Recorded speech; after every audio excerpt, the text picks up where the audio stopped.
I would like to express my sincere thanks to the City Party Committee, the City People's Council, the City People's Committee, Department of Culture, Sport and Function Agencies in Hanoi City, Hoàn Kiếm District and Media Agency who have helped and Yên Bái Province to organize this event today.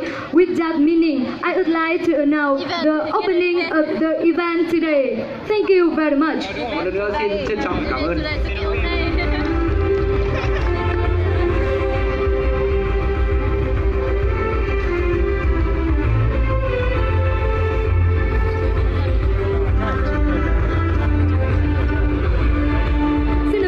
Đồng chí Dương Văn Tiến, Phó Chủ tịch Ủy ban Nhân dân tỉnh Yên Bái. Thank you, Mr. Dương Văn Tiến, Vice Chairman of Yên Bái People's Committee.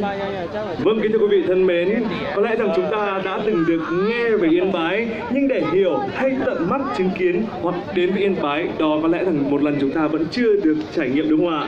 Và ngay bây giờ đây, để chúng ta có được một cái nhìn khái quát hơn về thiên nhiên và con người Yên Bái, xin mời quý vị hãy cùng hướng mắt về phía màn hình để cùng đón xem một video clip nói về Yên Bái. Xin trân trọng kính mời. And now to have a more general view of Yên Bai's nature and people, we would like to invite all of you to watch a video clip. Please enjoy.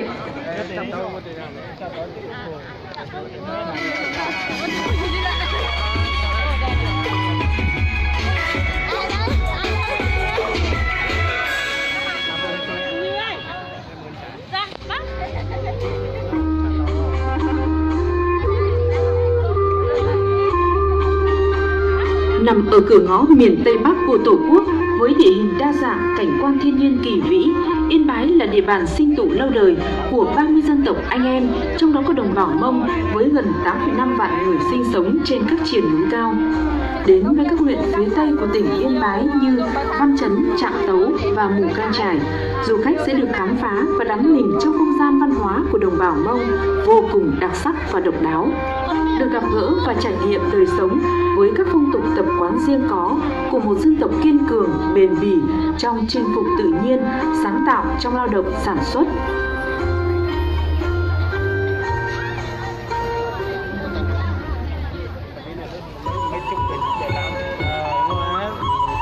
Xuân về, các bản làng người Mông ở Yên Bái tưng bừng mở hội. Gầu Tàu là lễ hội quan trọng đối với người Mông nhằm mục đích cho gia chủ cầu con và gắn với cộng đồng là cầu cho con người khỏe mạnh, mùa màng tốt tươi. Đây cũng là lễ hội được nhiều người mong đợi. Hội Gầu Tàu được bắt đầu bằng việc trồng cây nêu, treo vải đỏ và đặt những chiếc kèn Mông vào vị trí trang trọng nhất. Người Mông thường có câu có rượu cùng đồ, có thịt cùng ăn, thể hiện tinh thần đoàn kết cộng đồng. Cũng bởi vậy, ngày nay Gầu Tàu chủ yếu duy trì phần hội là chính. Ngày mùng 1 Tết, người Mông khai hội Gầu Tàu bằng điệu khèn nghi lễ. Rồi sau đó, mọi người cùng tham gia vào các trò chơi dân gian như ném bao, đẩy gậy, múa khèn, đánh yến, bắn nỏ, đánh quay. Hội Gầu Tàu còn là dịp diễn xướng của vũ điệu khèn Mông cùng các điệu lý, mời rượu, những câu hát dân ca xốn sang và mời gọi.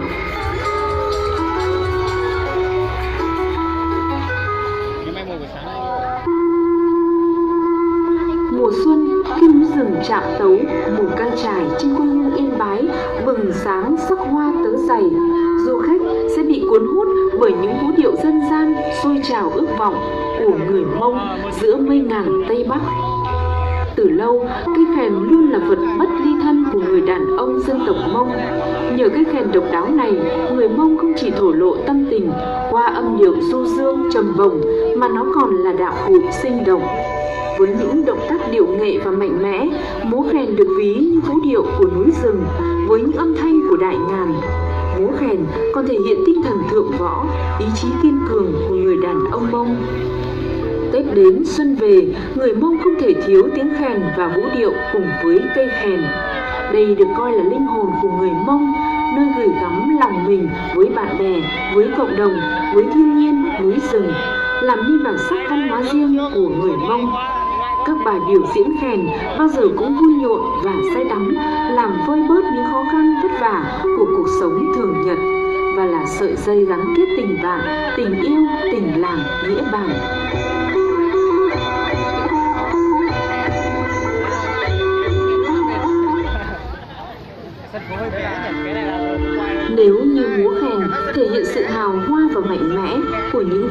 trên núi thì Xanh Tiền lại là điệu múa trẻ trung, vui nhộn. Không ai biết múa Xanh Tiền có từ bao giờ, chỉ biết đây là một điệu múa được nhiều thế hệ người Mông lưu truyền gìn giữ. Những động tác vung gậy nhanh và nhịp nhàng, uyển chuyển như thế này, các vũ công đã tạo ra âm thanh vui nhộn từ các đồng xu được sâu trên gậy. Nét đẹp của Xanh Tiền là sự kết hợp hài hòa giữa động tác nhảy múa và sự độc đáo của gậy Xanh Tiền. Những yếu tố này phối hợp và hòa trộn với nhau đã tạo ra một vũ điệu độc đáo riêng có, thể hiện sự lạc quan, yêu đời của người Mông.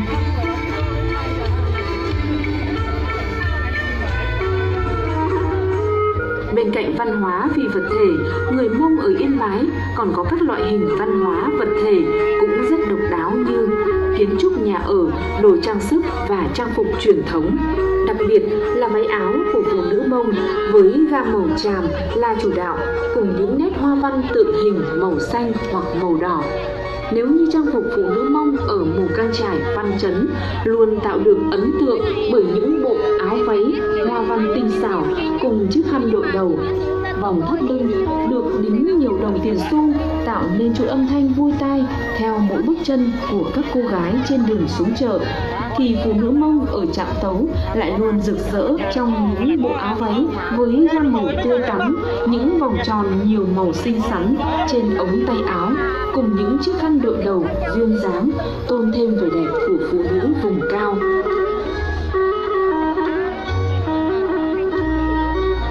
Cùng với gìn giữ và phát huy bản sắc văn hóa truyền thống, đồng bào Mông ở Yên Bái luôn đoàn kết bên nhau, cần cù sáng tạo trong lao động sản xuất và chinh phục tự nhiên. Ruộng bậc thang là một kỳ tích kết tinh từ những giá trị văn hóa và khát vọng vươn tới của người Mông nơi cổng trời Mù Cang Chải. Trong hành trình du lịch miền Tây Yên Bái, vượt đèo Khao Phạ, du khách lên với Mù Cang Chải, một thiên đường ruộng bậc thang đã được xếp hạng danh thắng cấp quốc gia với trên 2.500 ha trải dài từ La Bán Tần, Dế Xu Phình tới thị trấn huyện Lỵ. Thu về là lúc ruộng bậc thang ở nơi này tựa những đợt sóng vàng dâng lên tận mây ngàn, khiến lòng người mê mải đắm say, đi giữa mù vàng Mù Cang Chải mà cứ ngỡ trong mơ. Mùa lúa chín cuối tháng 9 đầu tháng 10 hàng năm cũng là dịp diễn ra tuần văn hóa du lịch danh thắng ruộng bậc thang Mù Cang Chải với các sự kiện đặc sắc văn hóa Mông như phiên chợ vùng cao, triển lãm ảnh ruộng bậc thang ở Mù Cang Chải, hội thi giã bánh dày, biểu diễn khèn Mông, thi chọi dê, cùng các môn thể thao dân tộc như ném bao, đánh quay, bắn nỏ, kéo co, đẩy gậy và đặc biệt là được trải nghiệm cảm giác bay trên mùa vàng từ đỉnh đèo Khao Phạ, thưởng ngoạn phong cảnh nên thơ hùng vĩ của núi ngàn cùng những thung vàng đẹp như huyền thoại trên những cánh dù lượn. Bay trên mùa vàng Mù Cang Chải được đánh giá là điểm dù lượn đẹp nhất Việt Nam, và ruộng bậc thang Mù Cang Chải đã được nhiều trang mạng du lịch nổi tiếng xếp vào một trong những điểm đến kỳ thú nhất thế giới. Tạm biệt thiên đường ruộng bậc thang Mù Cang Chải, bạn có thể đến với vùng sinh thái suối Giàng đầy thơ mộng của huyện Văn Chấn. Những rừng chè sang tuyết cổ thụ hàng trăm năm tuổi, bốn mùa mây vờn gió thổi làm nên sắc trà tinh khiết đậm đà hương vị tự nhiên. Nằm ở độ cao gần 1.400 m so với mực nước biển, quanh năm khí hậu mát mẻ, suối Giàng được ví như Sapa hay Đà Lạt của Yên Bái. Suối Giàng cũng là không gian sống của đồng bào Mông với những sinh hoạt văn hóa truyền thống được duy trì tổ chức hàng năm. Người Mông nơi mảnh đất ngang trời này không chỉ sống chan hòa giữa thiên nhiên mà còn biết cải tạo tự nhiên, làm nên những giá trị cuộc sống mới. Bên sườn núi hay dưới những thung xa, giờ đây không chỉ có màu xanh của ngô, của chè san tuyết mà còn có cả sắc hương của những loài hoa do chính bàn tay và khát vọng của người Mông theo dệt nên trên mảnh đất này. Người Mông trồng hoa và làm du lịch đang là hướng đi mới nơi vùng sinh thái suối Giàng. Một trong những đặc trưng của miền Tây Yên Bái đó chính là các phiên chợ rực rỡ sắc màu thổ cẩm, trạm tấu, mù cang chải là những nơi luôn rộn ràng những buổi chợ phiên.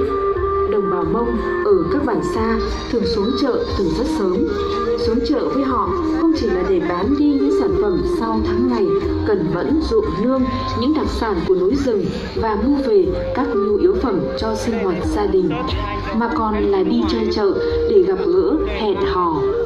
Đi chợ phiên từ lâu đã trở thành nét đẹp văn hóa của người Mông nơi vùng cao Yên Bái.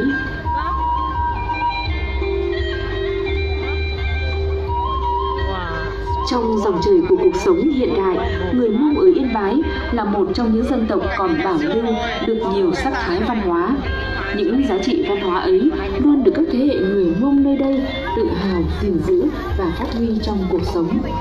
Lên với miền Tây Yên Bái, du khách không chỉ ngỡ ngàng văn hóa vô cùng độc đáo qua những vũ điệu nồng nàn, qua tiếng kèn, tiếng sáo đắm say và mê hoặc, cùng những gam màu rực rỡ của cuộc sống mới, được người Mông nơi mảnh đất này dệt nên bằng niềm tự hào, ý chí, sức sáng tạo và nồng nàn tình yêu với quê hương, xứ sở.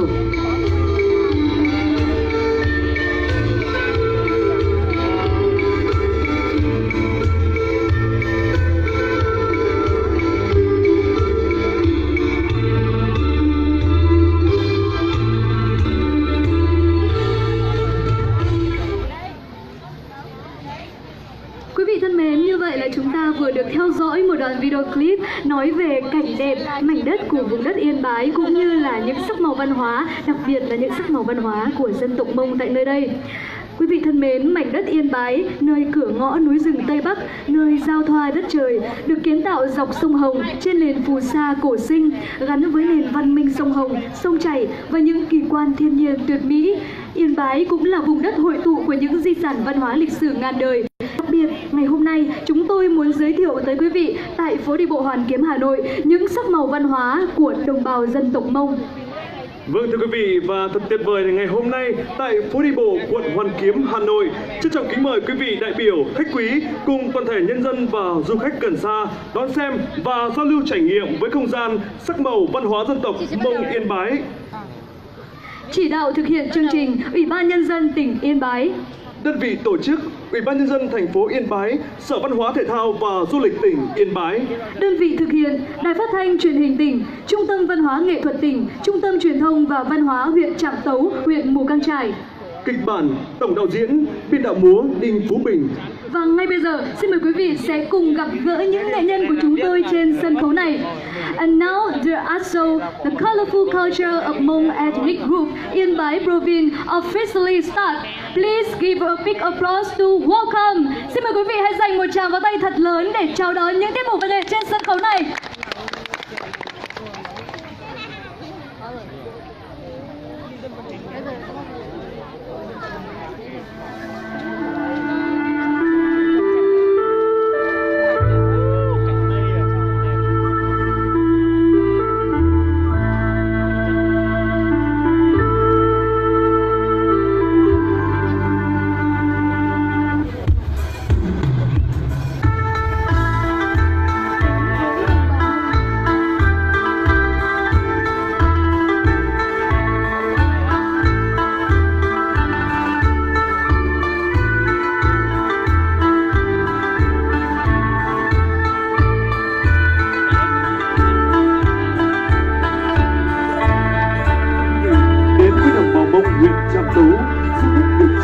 Trong không gian văn hóa của đồng bào dân tộc Mông nơi đây, với những câu hát giao duyên, những tiếng kèn, tiếng sáo, tiếng đàn môn tình tự, cùng trải nghiệm du lịch mạo hiểm chinh phục đỉnh Ta Xua thuộc xã Bản Công có độ cao 2.865 m. Đây là đỉnh núi cao thứ 10 của Việt Nam. Trên đỉnh Ta Xua có những câu chuyện đẹp như cổ tích với biển mây trắng ngập trời, thu hút du khách đến khám phá và chiêm ngưỡng. Tới với miền đất này, quý vị còn được thưởng thức văn hóa ẩm thực độc đáo, đặc biệt là chè san tuyết phình hồ, phát triển hoàn toàn tự nhiên, chắt lọc những tinh túy của đất trời, tạo nên một loại chè thơm ngon tinh khiết, được hòa mình vào dòng suối nước khoáng nóng tự nhiên, cảm nhận được từng hơi thở của đất và người.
vị, với sự mộc mạc chân tình, với những bộ trang phục vô cùng đặc biệt, cùng với những điệu múa và những nhạc cụ, họ đã mang đến phần trình diễn đầu tiên như thế nào quý vị ơi? Vâng, có thể nói rằng đây là những nghệ nhân, những nghệ sĩ của đồng bào dân tộc Mông, và rất nhiều trong số họ, đây là lần đầu tiên họ được biểu diễn ở trên sân khấu, và họ đã đến với thủ đô Hà Nội của chúng ta để có thể mang đến những phần trình diễn vô cùng đặc biệt này. Quý vị có thể một lần nữa dành những tràng vỗ tay thật lớn để chúc mừng cho tiết mục đầu tiên trong buổi tối ngày hôm nay được không ạ? Và bây giờ thì có lẽ chúng ta nên dành ít phút để có thể giao lưu với một trong những nghệ nhân đang ngồi đây được không ạ? Vâng, và ngay bây giờ thì Quân Lê sẽ được mời một vị nghệ nhân. Vâng, xin mời anh ạ. Vâng, xin mời anh sẽ tiến gần hơn với quý vị khán giả để chúng ta có thể dành một chút thời gian để giao lưu, để hiểu hơn về điệu múa mà họ vừa trình diễn trong phần đầu tiên này. Xin chào anh có thể giới thiệu về bản thân mình được không ạ? Vâng, tôi xin giới thiệu, tôi là Phàng A Giao, tôi đến từ huyện Trạm Tấu của tỉnh Yên Bái. Anh Giao ở huyện Trạm Tấu của tỉnh Yên Bái. Và một câu hỏi nữa mà tôi biết rằng chắc chắn quý vị khán giả cũng đang rất tò mò, đó là tên của điệu múa vừa rồi là gì được không ạ? Tôi xin giới thiệu tên của điệu múa mang tên đó là Vũ Khúc Chìa Non ạ. Vũ Khúc Chìa Non, vâng, một cái tên rất là hay. Và anh thân mến, không biết là ý nghĩa của tiết mục này như thế nào, anh có thể chia sẻ không ạ? Vâng, Sơn có thể chia sẻ rất là ngắn gọn ạ. Múa khen là một điệu múa mà mang đậm đà bản sắc của dân tộc người Mông. Và điệu múa này thì kể lại một câu chuyện, đó là các chàng trai và cô gái trên miền núi cao đi xuống chợ, và các chàng trai và cô gái gặp nhau giữa lưng chừng núi ạ. Và để thể hiện tinh thần đoàn kết, thể hiện tình yêu, tình bạn và sự đoàn kết trong cuộc sống, thì các chàng trai và cô gái người Mông giao lưu múa với nhau qua điệu múa, đó là Vũ Khúc Chìa Non. Vâng, thưa quý vị, người Mông ở huyện Trạm Tấu nói riêng và người Mông ở vùng núi phía Bắc nói chung thì họ sống ở những vùng núi rừng cao khoảng tầm từ 500m cho đến 1000m, đúng không ạ? Và vào những ngày lễ Tết, vào ngày lễ hội thì họ sẽ rủ nhau xuống núi. Và như quý vị có thể thấy là qua lời nói của anh Giao là họ tỏ tình và thổ lộ với nhau và muốn hướng đến sự đoàn kết qua tiếng khèn, tiếng sáo của mình. Quả thực đây là một nét văn hóa hết sức độc đáo. Ladies and gentlemen, Mông people often live in high mountain race on traditional festivals. Boy and girl often go down the mountain to join the market. They meet each other here, sing and sing together with the special instrument, and finally, they love each other.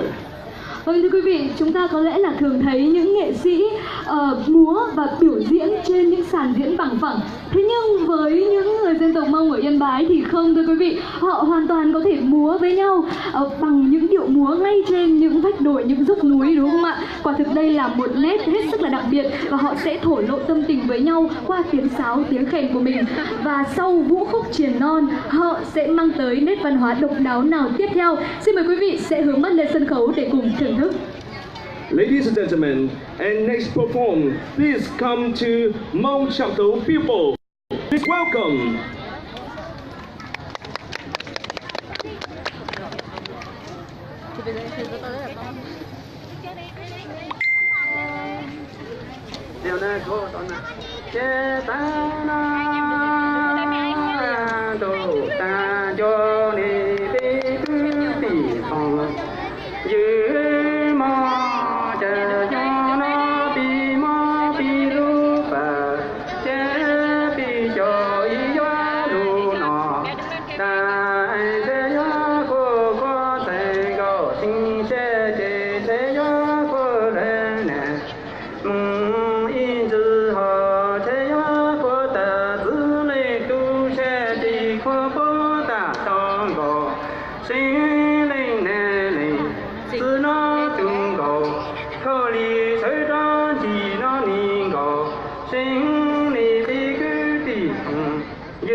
Vâng, thưa quý vị, đó chính là phần trình diễn thứ hai mà nghệ nhân của chúng tôi đã biểu diễn.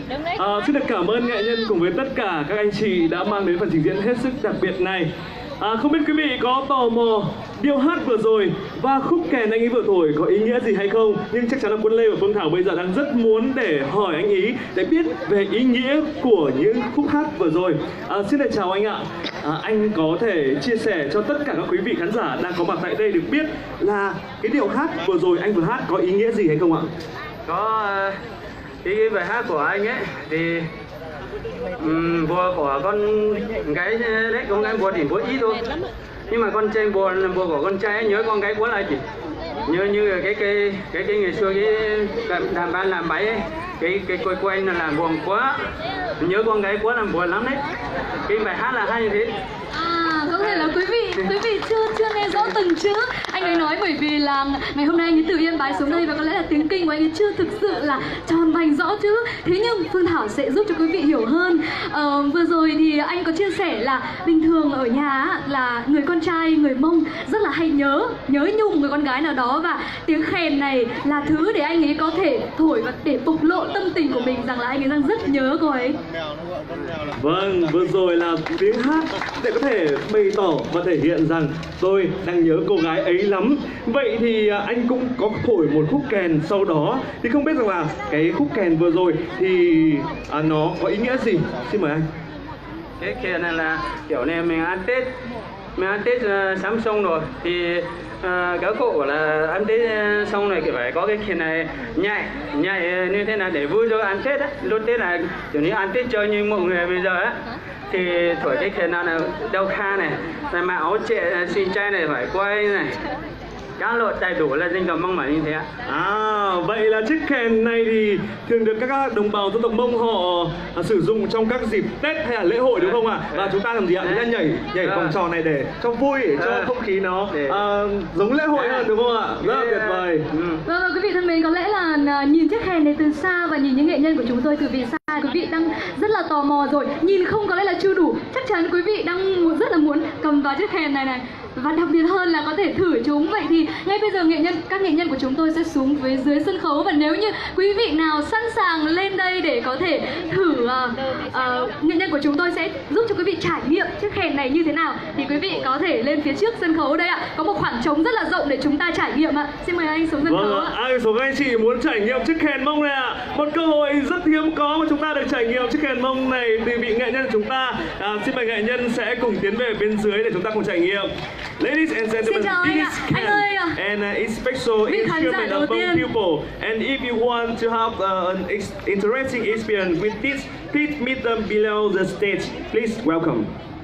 Anh ơi, bây giờ thì nghệ nhân của chúng em sẽ giúp cho anh có thể hướng dẫn thử trải nghiệm chiếc kèn này. Nhưng mà trước tiên em muốn hỏi anh một câu thôi, là anh đoán là thổi nó có khó không?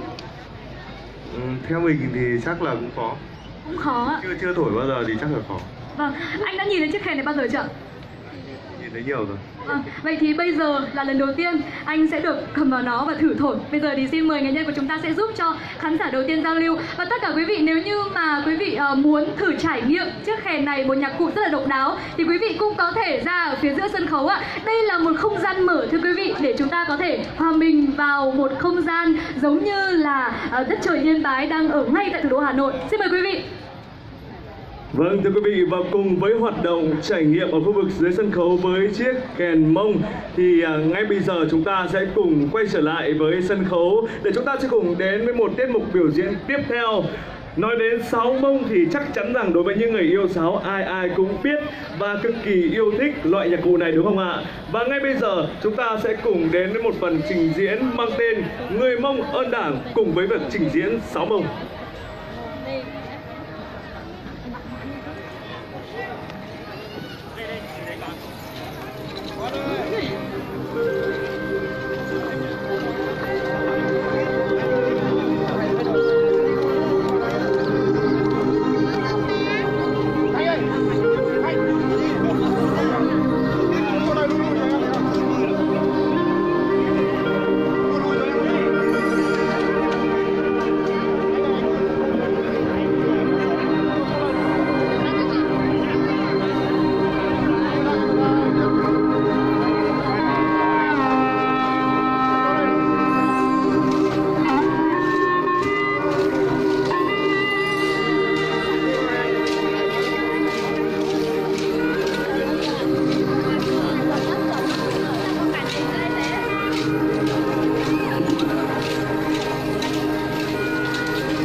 Thưa quý vị, Hò Mông có khả năng diễn tả ngôn ngữ của người Mông hay họ nói trong tình cảm trong lòng. Ngày xưa, Sáo Mông chỉ là nhạc cụ độc tấu do số lượng người nghe hạn chế. Ngày nay, nhiều nghệ nhân đã tăng cung bậc và âm cực độ vang của nhạc cụ này để giúp nó có khả năng hòa tấu với các nhạc cụ khác.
Xin được cảm ơn những giai điệu du dương và mộc mạc đến từ cây Sáo Mông và xin được cảm ơn các nghệ sĩ của chúng ta.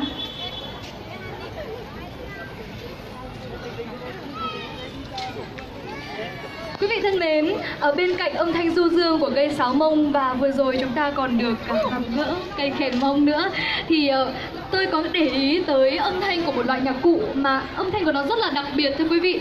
Và nhạc cụ ấy thì đang ở trên tay của những người phụ nữ Mông đang ngồi phía dưới sân khấu. Bây giờ thì Phương Thảo cũng như Quân Lê sẽ đến gần hơn với các chị ấy để thử giao lưu quý vị nhé. Vâng ạ, khi mà được xem biểu diễn Sáo Mông thì chúng tôi đã được nghe thấy một loại nhạc cụ khác nữa và tôi thấy được phát ra từ phía các chị gái ở khu vực này. Chúng ta sẽ cùng Phương Thảo để chúng ta phỏng vấn thêm xem loại nhạc cụ đặc biệt này là gì. Vâng.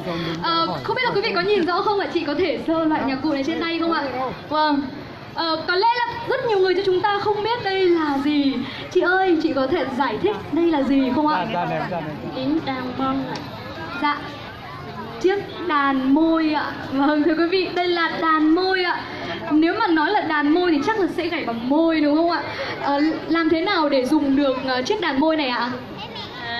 Đến tí này, đi làm nương này, đi làm rửa này. Tức là khi đi làm nương hoặc là đi làm ruộng thì mình sẽ thổi cái đàn này, mình dùng cái đàn này đúng không ạ? Quý vị đã ai từng nghe hoặc là biết đến đàn môi chưa ạ?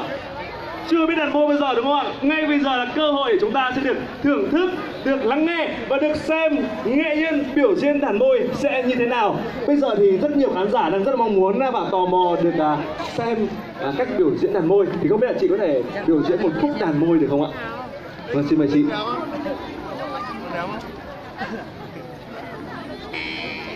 Được, đàn môi rồi.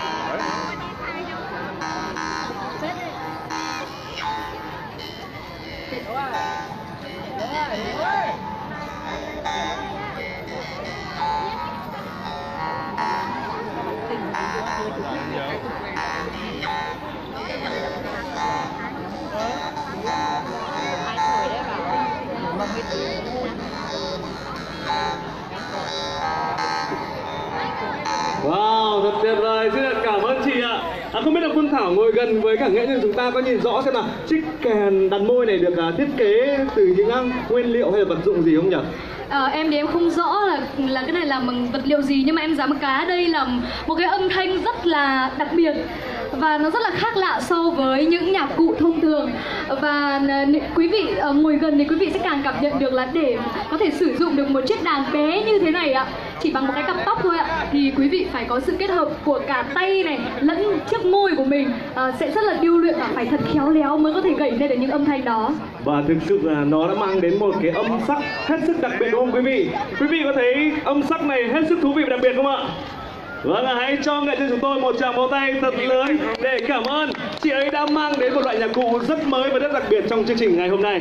Và ngay bây giờ tiếp theo chương trình thì đồng bào dân tộc Mông huyện Trạm Tấu sẽ tiếp tục mang đến cho quý vị một khúc hát giao duyên trên sân khấu. Xin mời quý vị cùng thưởng thức.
có lù tô phu ho phu tô chế ư lý tua tì tù ta lý trơ mù ô không nó mong gồ sinh à. Vâng, xin được cảm ơn hai nghệ nhân với một phần hát giao duyên hết sức tình tứ vừa rồi thưa quý vị. Bây giờ thì chúng tôi muốn làm rõ một chút về ý nghĩa của hai chiếc ống trên tay của anh chị ạ. Anh chị có thể cho em biết là hai chiếc ống này dùng để làm gì không ạ? Hai chiếc ống này là dùng để hát giao duyên và giao lưu với nhau.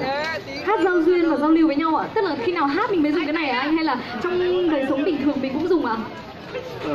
Hai cái ống này là dùng để hát giao duyên trong các ngày lễ hội của người Mông. Và em để ý thấy là một người nói đầu bên này thì người kia sẽ nghe thấy đúng không ạ? Có đúng cơ chế của nó là thế không ạ? Xem lại xem có đẹp không?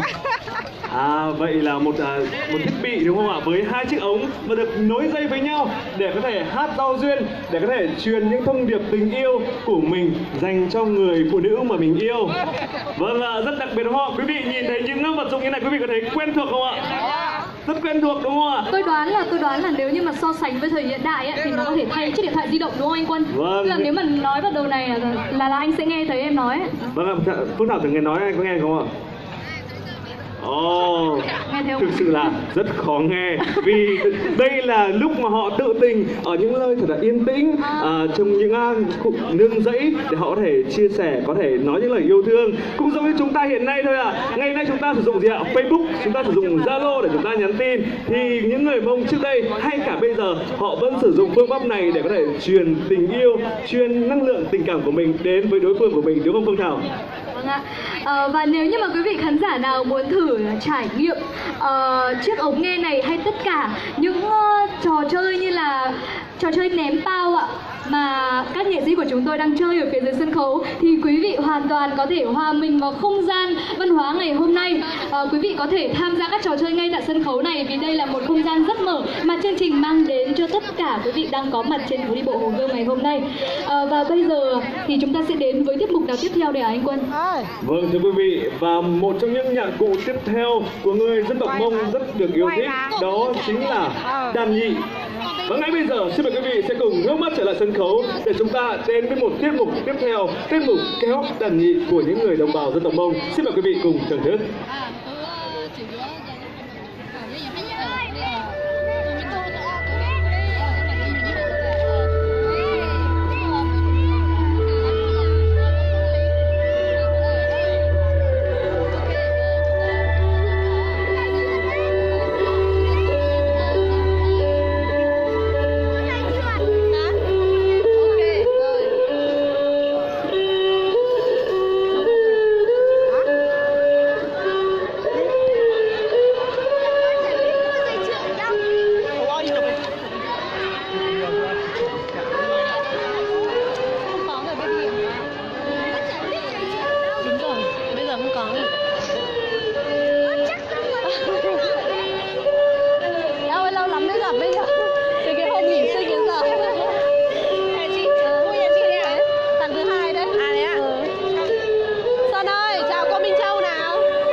Xin mời nghệ nhân phải giơ cao hơn một chút để cho mọi người có thể nhìn rõ hơn về chiếc đàn nhị này.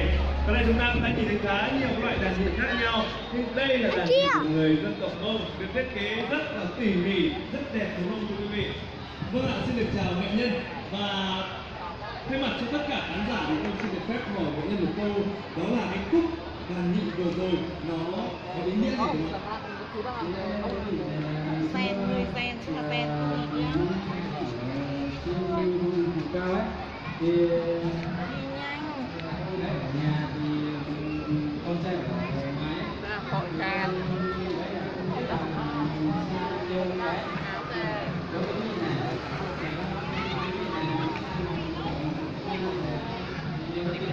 Con đi một tí ra ngoài.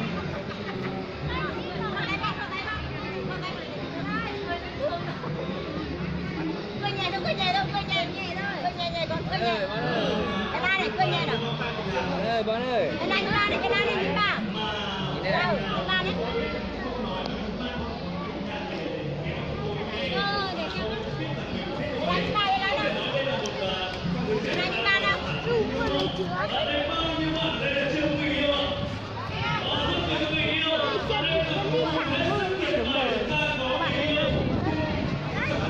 Các bạn mang ở nhà đến. Và hãy đến gặp của nghệ nhân chúng ta để có thể bái sư học đạo. Và tôi tin rằng sau chương trình này các bạn sẽ có một điểm của mình. Vâng, và ở đây có thể là một cách tỏ tình hết sức là hữu hiệu đấy ạ. Bởi vì rất hiếm có đúng không ạ? Cứ phải là người Mông thì mới làm như vậy. Nên là tất cả quý vị khán giả ở đây, nếu như mà ai muốn thử trải nghiệm chiếc đàn nhị vô cùng đặc biệt này thì cũng có thể gặp gỡ các nghệ nhân của chúng tôi ở phía dưới sân khấu. Và thưa quý vị, những tiết mục vừa rồi chúng ta mới được xem và trải nghiệm là rất nhiều những cung bậc cảm xúc thông qua nét văn hóa đặc sắc của người Mông tại huyện Trạm Tấu, tỉnh Yên Bái. Và bây giờ, xin mời quý vị sẽ tiếp tục trải nghiệm những nét văn hóa đặc trưng của nghệ nhân người Mông đến từ huyện Mù Căng Chải. Mù Căng Chải nơi có nhiều câu họa trình sự trên bầu trời cùng với cây thắm quốc gia vượt bậc cao. Và đến với Mù Căng Chải, sẽ được thưởng bằng quý vị hãy cùng tìm hiểu qua các khúc đầu tiên. Nói kiểu như thế. Các bạn anh là gì ạ? Đấy.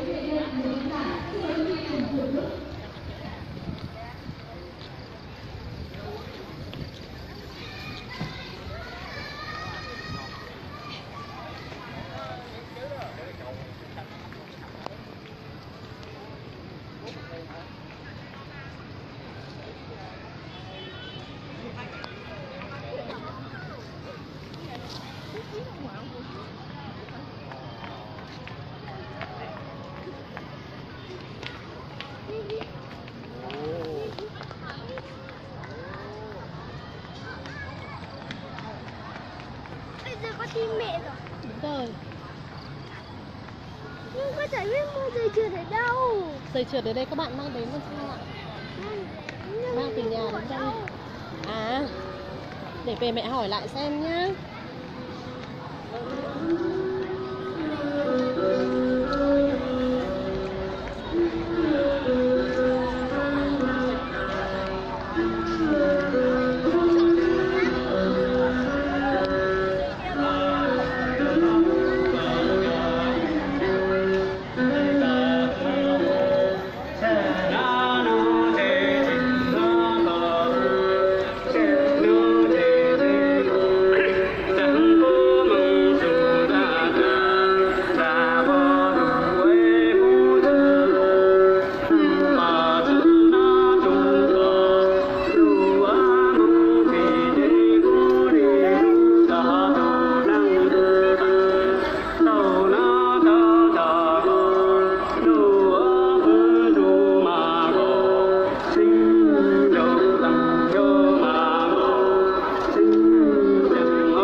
giao duyên của hai nghệ nhân cùng với tất cả những nghệ sĩ đang có mặt tại sân khấu ngay lúc này. Quý vị thân mến, nếu như mà ở tiết mục trước chúng ta đã được lắng nghe chiếc đàn nhị được cày để có thể thu hút một cô gái nào đó đến từ người Mông Trạm Tấu, thì ở Mù Căng Chải người Mông ở đây họ cũng làm như vậy. Và chỉ có khác một chút là nếu như mà ở Trạm Tấu là chiếc đàn nhị thường chỉ để cho con trai gảy mà thôi, để thu hút con gái của mình, và nếu như mà cô gái thích chàng trai đó thì có thể mở cửa bước ra ngoài để trò chuyện. Còn những người phụ nữ Mông ở Mù Căng Chải thì họ sẵn sàng có thể hát đối đáp lại chàng trai của mình. Đây là những nét văn hóa hết sức là đặc sắc, đúng không ạ? Vâng, thưa quý vị, vừa rồi là đàn nhị của người Mông Mù Căng Chải. Còn nối tiếp chương trình, chúng ta sẽ cùng đến với một phần trình diễn còn đặc biệt hơn nữa, đến từ một nghệ nhân được mệnh danh là người giữ lửa cho múa khen của Mù Căng Chải cũng như người dân tộc Mông của tỉnh Yên Bái. Xin mời quý vị cùng đón xem phần trình diễn hết sức đặc biệt này.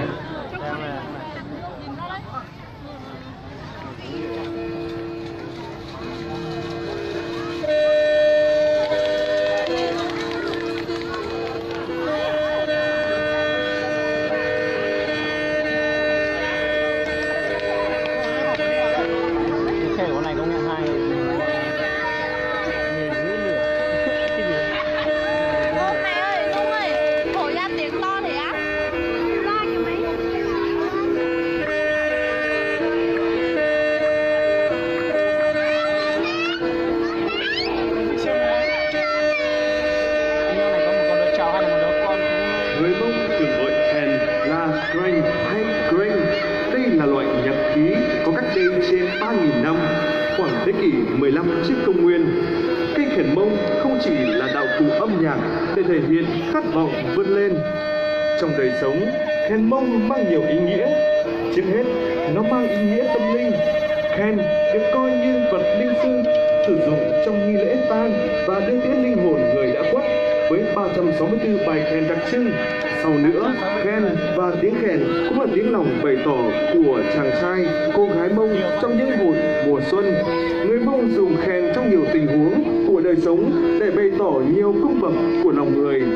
Người Mông có thể giải bày tâm tư, tình cảm, suy nghĩ bằng khen và cùng than thân bằng khen, cúng nghĩa bằng khen.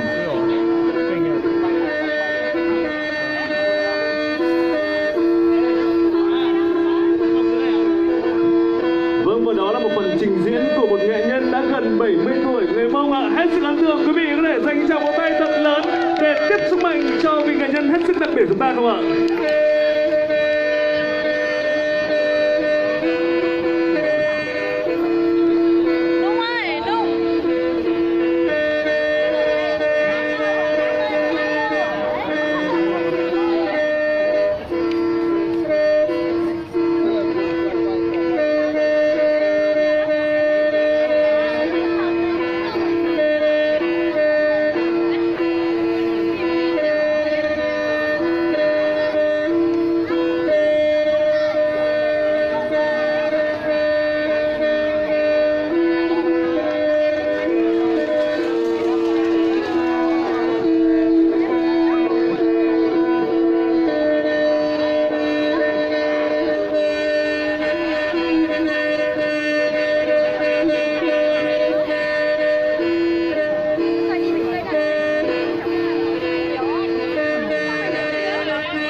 tất cả quý vị khán giả.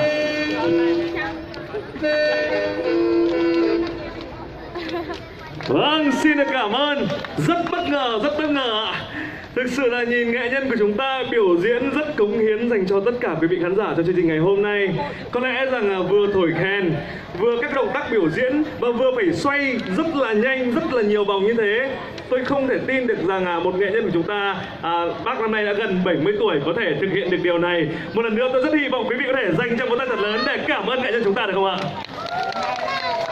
Vâng, quý vị thân mến, có thể nói là với một nghệ nhân đã khá là cao tuổi rồi, thế nhưng mà những vòng xoay rất là chắc, rất là nhanh và với những giai điệu rất là bất ngờ, thì bên cạnh việc chúng ta được tìm hiểu về văn hóa Mông, về tiếng khen Mông, chúng ta còn biết rằng là người Mông có rất là nhiều sức khỏe để có thể lên nương làm rẫy này và có thể biểu diễn nghệ thuật mang đến thủ đô Hà Nội ngày hôm nay những tiết mục rất cống hiến, đúng không ạ? Và chắc chắn là khi quý vị nghe chiếc kèn này được thổi lên một mình đã thấy hay rồi, nhưng nếu như một tốp nam cùng thổi kèn, cùng múa kèn thì sẽ như thế nào? Ngay bây giờ xin mời quý vị sẽ cùng đến với tiết mục tốp múa kèn nam. Xin mời quý vị cùng thưởng thức.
Vâng, một không khí lễ hội của những chàng trai vô cùng khỏe mạnh, yêu đời, hạnh phúc.